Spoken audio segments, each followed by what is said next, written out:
Well, good morning. Welcome to Breaking Points. I kind of, Krystal, wanted to whisper it as a sort of, a tribute to soccer, but in a way that I know it would really annoy him. Because he screams, good morning. So if I whisper it, I think maybe it'd get under his skin. He's had a little more of a somber opening in recent weeks, given the somber nature of the news. And there is a lot to get into this morning. So we have a potential deal on hostages, a little disputed, sort of how close they are to closing. Brokering that deal would include a quote-unquote humanitarian pause. I'll break that down for you. We also have new details, Israel revealing what they claim to be additional evidence of Hamas's use of Al-Shifa Hospital that they say justified that attack on that hospital. So we will break that down for you as well.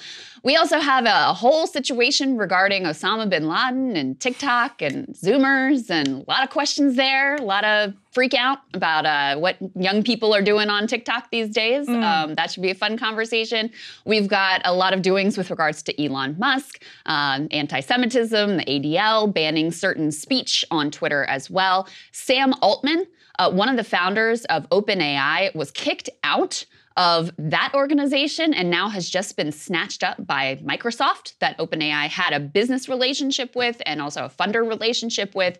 This is huge news in the AI world, so we'll break all of that down for you. We've also got some major CNN misses in terms of their Israel coverage that we want to show you as well. And we've got a Democratic candidate for Senate who is going to join us for the state of Michigan, who is calling on Joe Biden to step aside because he says he cannot win in the state of Michigan, especially given his stance on Israel and Gaza. So a lot to get into. Very quickly, before we jump into the news here this morning, we have a little bit of Breaking Points news, which is that lovely holiday merch that Griffin, producer, and our graphics team designed for you guys is available now. That beautiful, ugly sweatshirt, the wonderful Christmas ornament, the socks, the coffee tumbler, all available to you. And apparently we are running a little bit of a Black Friday discount as well. So make sure you check those out if you have a chance, if you're interested. And premium subscribers got early access to this. So if that is something you're interested in for the future, breakingpoints.com to become a premium subscriber.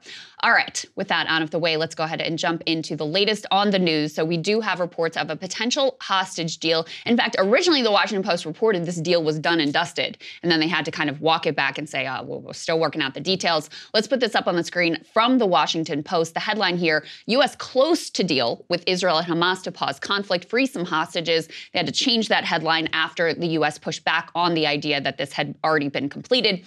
So here are the details of what's being reported in the Post. They say there is a detailed 6-page set of written terms that would require all parties to the conflict to freeze combat operations for at least 5 days, while an initial 50 or more hostages are released in smaller batches every 24 hours. Not immediately clear how many of the 239 people believed to be in captivity in Gaza would be released under the deal. Also not clear, by the way, whether the U.S. citizens who are being held would be part of that deal. They say that overhead surveillance would monitor movement on the ground to police the pause. The stop in fighting is also intended to allow a significant increase in the amount of humanitarian assistance, including fuel, to enter the besieged enclave from Egypt. After this article was initially published, and this is what I was referring to before, National Security Council spokesperson Adrian Watson tweeted that there was no deal yet, but we continue to work hard to get a deal. And by the way, this is interesting, Emily. So in terms of the domestic politics in Israel, you have very, I guess you would say, competing pressures on Netanyahu, who on the one hand, you have the families of hostages and you have huge public sentiment in terms of doing whatever you can to return these hostages, especially the civilian hostages who are being held right now by Hamas. On the other hand, you have, hard right parts of his coalition who are opposed to any sort of pause in the fighting and in the bombing campaign. So, and that would be a non-starter in terms of any hostage deal if they're just going to continue bombing. So the way that he is framing this is, for any international support to continue humanitarian aid is essential. Because of that, we accept the recommendation to bring fuel into Gaza, speaking about a smaller fuel deal that they've already made. But this is kind of the framing of, in order for us to continue the bombing campaign, we've got to maintain international legitimacy, and this kind of deal would be part of that. Right, which brings us to what Trita Parsi with our friends at the Quincy Institute tweeted yesterday. I think he tweeted this yesterday. I'm sorry, this was from Friday. We have the element of Trita's tweet here. He's saying a diplomat from a key U.S. ally has told him that Netanyahu is blocking the release of Israeli hostages in Gaza. Biden is well aware but refuses to pressure Netanyahu publicly. The diplomat says Biden's unconditional support for Israel has made Netanyahu, actually this part's really interesting, Krystal, more obstinate and inflexible. So Biden's unconditional support for Israel, according to this diplomat from a key U.S. ally that conveyed this to Trita, has actually made Netanyahu more obstinate and inflexible. He also has these immense, almost, untenable pressures at home, as you said, to not do one thing and to really do the other thing. It's an impossible position to be in, and he's not navigating it well. I would say no. And this is what Dr. Parsi's tweeting here is also sort of publicly known. There was reporting recently, I believe in the last week, that there actually was a deal that was, basically already crafted, that they were ready to implement to return the hostages, which of course is, a high priority, should be a high priority for absolutely everyone, especially, as I said, the civilians who, should be left out of this entirely. They should be released immediately. And that deal was short-circuited by the ground invasion that occurred. So again, there's been, I would say, and demonstrated from the beginning, a real lack of care and concern from Netanyahu with regard to these hostages. The hostage families, Emily, it took him forever to meet with them. There was this crazy report that in one of the meetings with all the hostage families, they actually had like a plant infiltrator who was an activist Netanyahu supporter come in and be like, whatever Netanyahu says, that's what we're on board with. And they need to just go forward and continue the fighting. And keep in mind, as this bombing campaign, which has completely obliterated at this point Gaza City, and is now, we're going to talk about this, now they're moving into South Gaza, very place where they told everyone to flee to. They're now ramping up the bombing campaign there as well. Well, it's not only Palestinians who are at risk there. These hostages are also at grave risk the longer that this bombing campaign goes on. This deal was apparently mediated by Qatar and is being crafted.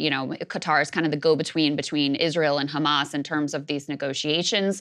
So yet to be seen how close they actually are to striking this deal. But I think it has become increasingly clear that the biggest obstacle and the biggest barrier to having some kind of a deal to release at least the women and the children from this group of hostages has become, Netanyahu in terms of their agreement on a potential short-term 5-day roughly ceasefire.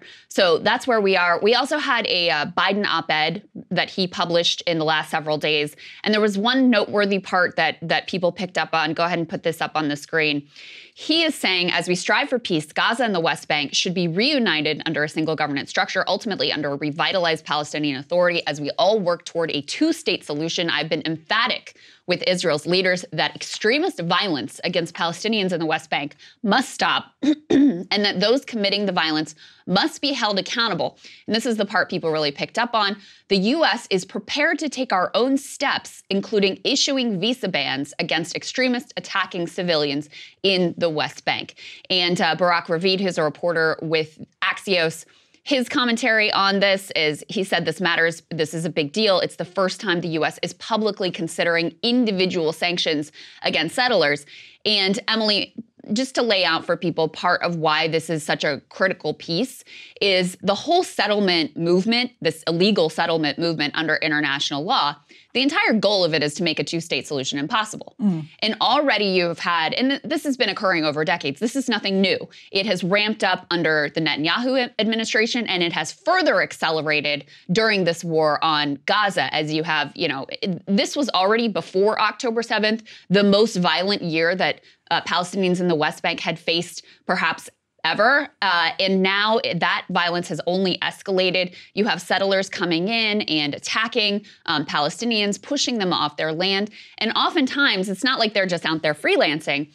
In half of these instances over the years, the IDF is actively involved. So this isn't, again, some extremist group freelancing. This has been an official policy of the Israeli government. in an attempt to make a two-state solution completely unviable because they have built out so many of these settlements within the West Bank territory. The whole thing is basically like Swiss cheese at this point. Yeah, I mean, and it was also the deadliest year for Israelis before October 7th as well, because the violence had been so bad in the West Bank. The tensions were so strong in the West Bank, and that's important context for all of this, because it wasn't just like out of the blue. There were all of these clashes happening in the West Bank because you have a very far-right government that has actually settlers in the administration. That's right. In the Netanyahu administration. And so obviously it was going in this direction. It was going in to a really bad place really quickly over the course of the last year. Yeah, and part of what people in Israel, who, by the way, are not happy with the Netanyahu government, I mean, some like 80% blame him in part for what happened on October 7th. There was a recent poll that showed that support for his party, Likud party, had absolutely collapsed because this guy was supposed to be, he called himself Mr. Security, that's what his supporters called him. And then to have this dramatic failure happen on your watch obviously has caused a massive loss of political support. But one of the things that we identified in those early days was the fact that, a lot of security forces and IDF troops had been moved from the area that was ultimately attacked by Hamas to guard these settlers in the West Bank and help them with these incursions and in pushing Palestinians off of their land. So there was a lot of pressure from his right-wing coalition partners to move those security forces to help the settlers and to protect the settlers. And that's part of why they were caught with their pants down on October 7th. And, the political leanings of that area that was attacked by Hamas near the Gaza Strip tends to be more liberal, tends to be more lefty. You've got these kibbutzim and people who are peace activists. I mean, it's absolutely tragic that those were the people who were attacked, the most aggressively and the most horrifically in what happened on October 7th. But that's part of the domestic rub of the failures that happened with this Netanyahu administration, is they were so obsessed with pushing forward on settlements that they left this other group of their citizens exposed to these attacks on October 7th. Hey guys, if you like that video, go to breakingpoints.com, become a premium subscriber, and help us build the best independent media organization on the planet. That's right. We're subscriber funded. We're building something new. We want to replace these failing mainstream media organizations. So again, to subscribe, it's breakingpoints.com.